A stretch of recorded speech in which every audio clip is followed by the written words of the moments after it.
wethu uNkulunkulu engathi akubusisa, uNkulunkulu engathi ngikulonda igama kuPastor Ningi sibheka nje udaba lamaphupho njengenjwayelo. Bawona iphupho elide kakhulu iphupho elama-details amaningi, ngicela ungifonele. Ungabhala ku-comment section, kodwa-ke kakhulu ngicela ukuthi ungifonele ngoba kuba lula uma selidiscuss iphupho elide nenama-details amaningi.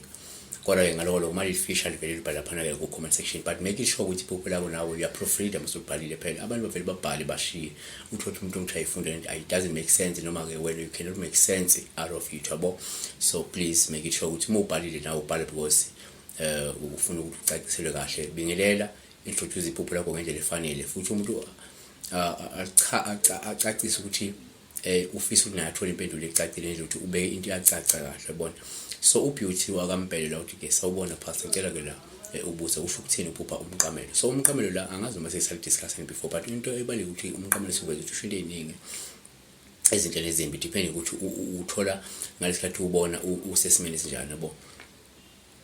Kodwa ke la uma uphupha nje umqamelo uphawu oluhle kakhulu olubika la isimo senhlanhla, olubika isimo sozinzo, nolubika ukunethezeka uma kulo mqamelo uhlanzekile muhle, yabo.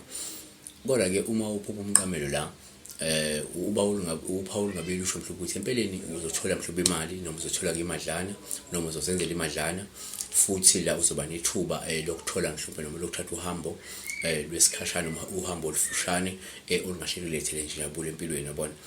Kepha-ke futhi kuyenzeka uma uphupha umqamelo kuba uphawu olubi, uma ukuthi ubona lo mqamelo ungcolile, ubona lo mqamelo udabukile, lolu uyakuxwayisa ukuthi mhlawumbe kumele wazi ukuthi-ke usuke uzohlangabezana nezibhadi, usuke uzoba ngaphansi kwencindezi, usuke uzoba ney'nkinga, noma kuzoba ney'nkathazi ezizayo. Kwesinye isikhathi kungenzeka futhi ugule, noma ubanjwe ukugula, yabona, noma kube nomuntu omaziyo ozobanjwa ukugula. Siphetha ngawo ukuthi la uma uphupha umqamelo futhi uphawu olungaba lubi uma ungcolile noma udabukile, olungasho ukuthi uzolahlekelwa udumo noma kuzolahlekelwa isithunzi sakho empilweni. Siyabonga kakhulu-ke, uNkulunkulu ekulonde, uNkulunkulu ekusise. Ungakhohlwa-ke ukuthi ulike le video, bese-ke futhi uyaqiniseka ukuthi every now and then visit i-channel yakho every day, ngoba-ke suke sinamaphupho esiwafakayo every day. Nosukwini lethu-ke ungakwazi ukuthi ufunde kona. Ngaloko mina ngiyabonga kuphuma kanjena. May God bless you, God increase you. Be blessed.